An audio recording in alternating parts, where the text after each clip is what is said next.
എല്ലാവർക്കും Mallu big boss ടോക്സിന്റെ പുതിയൊരു വീഡിയോയിലേക്ക് സ്വാഗതം. ബിഗ് ബോസ് ഹൗസിലെ ഏറ്റവും പുതിയ വാർത്തകൾ ആദ്യമേ അറിയാൻ ഈ ചാനൽ ഇപ്പോൾ തന്നെ സബ്സ്ക്രൈബ് ചെയ്യുക. ബിഗ് ബോസ് വീട്ടിലെ ഓരോ നിമിഷവും പ്രവചനാതീതമാണ്. ഈ ആഴ്ചത്തെ എലിമിനേഷനിൽ പ്രേക്ഷകരെയും മത്സരാർത്ഥികളെയും ഒരുപോലെ ഞെട്ടിച്ചുകൊണ്ടിരിക്കുകയാണ്. ഹൗസിൽ നിന്ന് ഒരാൾ കൂടി പുറത്തേക്ക് പോയിരിക്കുന്നു എന്നത് ശ്രദ്ധേയമാണ്. ഇപ്പോൾ ഈ ആഴ്ച മൂന്നാമതായി പുറത്തായത് ശൈത്യയാണ്. ഈ ആഴ്ചത്തെ പുറത്താകൽ എന്തുകൊണ്ടാണ് സംഭവിച്ചതെന്ന ചോദ്യത്തിന് പുറത്തേക്ക് പോയ ശൈത്യക്ക് ചില കാര്യങ്ങൾ വെളിപ്പെടുത്താനും പ്രേക്ഷകരെ ബോധ്യപ്പെടുത്താനും ഉണ്ടെന്നതാണ് സത്യം. അത് തന്നെയാണ് ബിഗ് ബോസിന്റെ തന്ത്രവും.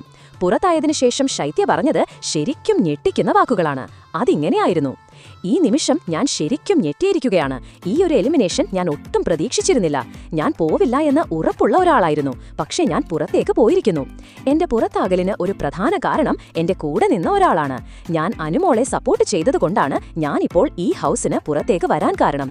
ഞാൻ അവരെ സപ്പോർട്ട് ചെയ്യാതിരുന്നിട്ടുണ്ടെങ്കിൽ എനിക്ക് ഈ സീസണിൽ കുറച്ചുകൂടി മുന്നോട്ട് പോകാൻ കഴിയുമായിരുന്നു. എന്റെ ഭാഗത്ത് നിന്ന് പറ്റിയ ഒരു അബദ്ധമാണത്. അവളെ സപ്പോർട്ട് ചെയ്യുന്ന സമയത്ത് ഞാൻ ഒരുപാട് കഷ്ടപ്പെട്ടിട്ടുണ്ട്, പക്ഷെ പിന്നീട് അവരുടെ യഥാർത്ഥ സ്വഭാവം മനസ്സിലാക്കാൻ കുറച്ചു സമയമെടുത്തു. അനുമോൾ യഥാർത്ഥത്തിൽ ഒരു ഫേക്ക് വ്യക്തിയാണ്.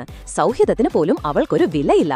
അവളുടെ കള്ളക്കളികളും നാടകങ്ങളും കണ്ടിട്ടും എന്തിനാണ് ആളുകൾ അവരെ പിന്തുണയ്ക്കുന്നതെന്ന് എനിക്ക് മനസ്സിലാകുന്നില്ല. എന്തായാലും ഈ യാത്ര ഇത്രയും ദിവസമുണ്ടായിരുന്നത് വലിയൊരു കാര്യമായി ഞാൻ കരുതുന്നു. ഒരുപാട് നല്ല ഓർമ്മകൾ എനിക്കുണ്ട്. എന്നെ ഇഷ്ടപ്പെടുന്ന ഒരുപാട് പേരുണ്ടെന്ന് എനിക്കറിയാം.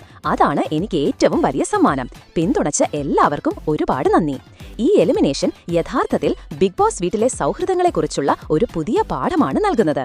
ആത്മാർത്ഥമായ ബന്ധങ്ങൾക്ക് ഇവിടെ സ്ഥാനമില്ല എന്ന ഒരു സൂചന കൂടിയാണ് ശൈത്യയുടെ വാക്കുകൾ. വ്യാജമായ പ്രകടനങ്ങൾ വിജയിക്കുകയും ആത്മാർത്ഥത പരാജയപ്പെടുകയും ചെയ്യുന്ന ഈ ഗെയിം ഷോയിൽ ശൈത്യയുടെ ഈ തുറന്നു പറച്ചിൽ ഒരുപാട് ചോദ്യങ്ങൾ ബാക്കി വയ്ക്കുന്നു. ഇപ്പോൾ ഇതിനെപ്പറ്റി നിങ്ങളുടെ അഭിപ്രായം എന്തെന്ന് താഴെ കമന്റ് ചെയ്യുക.